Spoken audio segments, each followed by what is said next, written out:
Assalamualaikum warahmatullahi wabarakatuh. Sebelumnya terima kasih kepada Ibu Dr. Apoteker Adriani Santi Magister Empram selaku dosen pengampu mata kuliah patofisiologi. Perkenalkan, nama saya Indra Arif Firmansyah. Dan saya Hanisa. Di sini kami akan menjelaskan mengenai dysmenor. Apa itu dysmenor? Dysmenor merupakan nyeri yang berhubungan dengan siklus menstruasi. Nyeri ini muncul biasanya beberapa hari sebelum menstruasi dan saat menstruasi. Setengah dari perempuan ada yang mengalami nyeri menstruasi yang berat maupun yang ringan. Hal ini tergantung dengan jenis dysmenor yang dialaminya. Dysmenor atau nyeri haid ini terbagi menjadi dua jenis. Yang pertama ada dysmenor primer, yang kedua ada dysmenor sekunder. Dysmenor ini terjadi pada organ reproduksi internal wanita. Sebelum kita membahas patofisiologinya, kita akan membahas fisiologinya terlebih dahulu. Secara fisiologi, apabila sel telur atau ovarium tidak dibuahi oleh sel sperma, sel telur yang berada di tuba falopi akan bergerak masuk menuju rahim dan mengalami penghancuran. Sel telur yang hancur akan disertai dengan meluruhnya dinding rahim yang telah menebal, yang mana dinding rahim ini berfungsi sebagai tempat perkembangan zigot. Sel telur yang telah hancur dan meluruhnya dinding rahim akan menuju ke vagina melewati selaput darah. Hal ini akan menjadi siklus menstruasi. Selanjutnya kita akan membahas mengenai patofisiologi dysmenor. Yang pertama ada dysmenor primer, merupakan nyeri saat menstruasi yang dialami perempuan usia subur dan tidak berhubungan dengan kelainan organ reproduksi. Biasanya ditandai dengan masa mens tidak memanjang atau bisa dikatakan normal. Biasanya nyeri ini muncul beberapa hari menjelang menstruasi. Rasa nyeri ini menghilang secara perlahan seiring keluarnya darah, dan pada saat selesai menstruasi, nyeri pun juga hilang. Hal ini bisa terjadi pada usia remaja dari pertama kali mendapatkan menstruasi. Namun dysmenor ini semakin bertambahnya usia, biasanya nyeri akan semakin berkurang. Kenapa dysmenor primer ini bisa terjadi?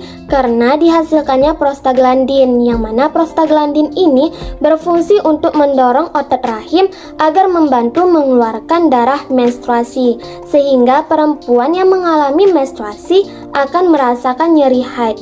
Jika prostaglandin ini dihasilkan secara berlebihan, maka tingkat rasa nyeri yang dihasilkan juga bertambah. Kenapa prostaglandin ini dapat dihasilkan secara berlebihan? Hal ini berkaitan dengan stres. Apabila seseorang mengalami stres, akan terjadi respon neuroendokrin sehingga menyebabkan CRH yang merupakan regulator hipotalamus utama menstimulasi sekresi ACTH.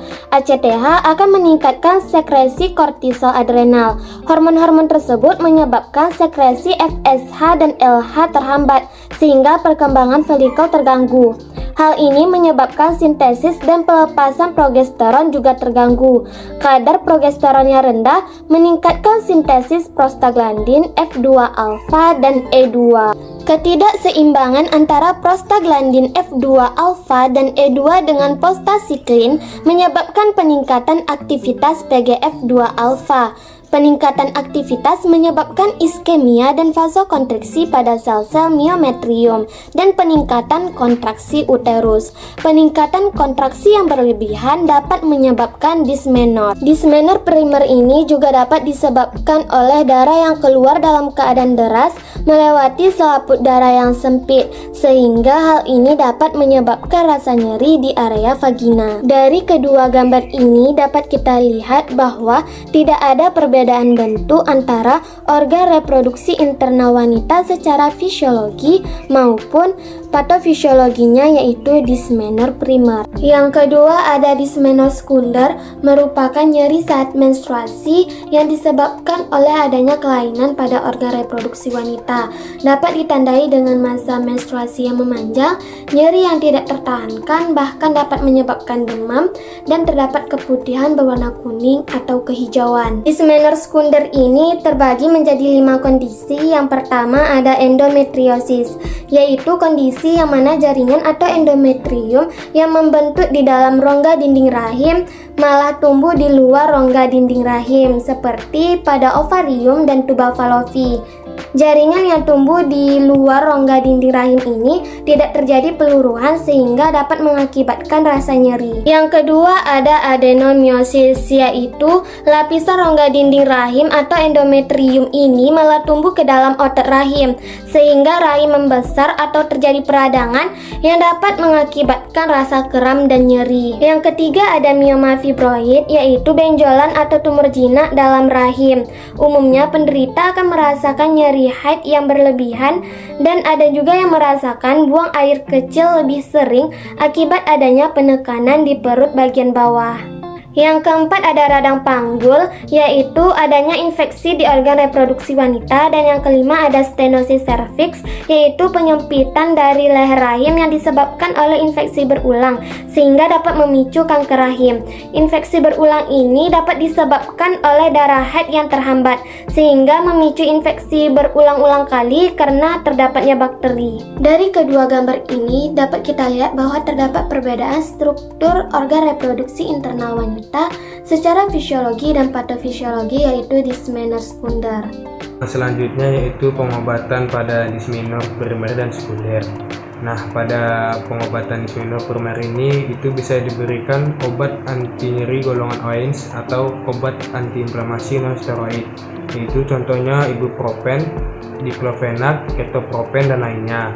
Dan bisa juga diberikan terapi hormonal misalnya dengan kontrasepsi hormonal, yaitu contohnya pil KB.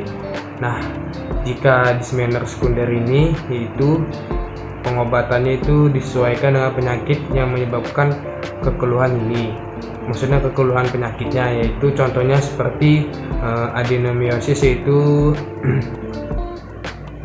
pengobatannya itu dapat mengompres perut, obat pereda nyeri, contohnya seperti asam mefenamat dan terapi hormon.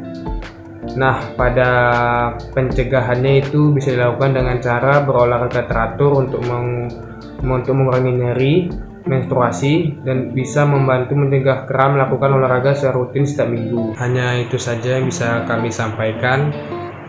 Kami ucapkan terima kasih dan saya akhiri. Wassalamualaikum warahmatullahi wabarakatuh.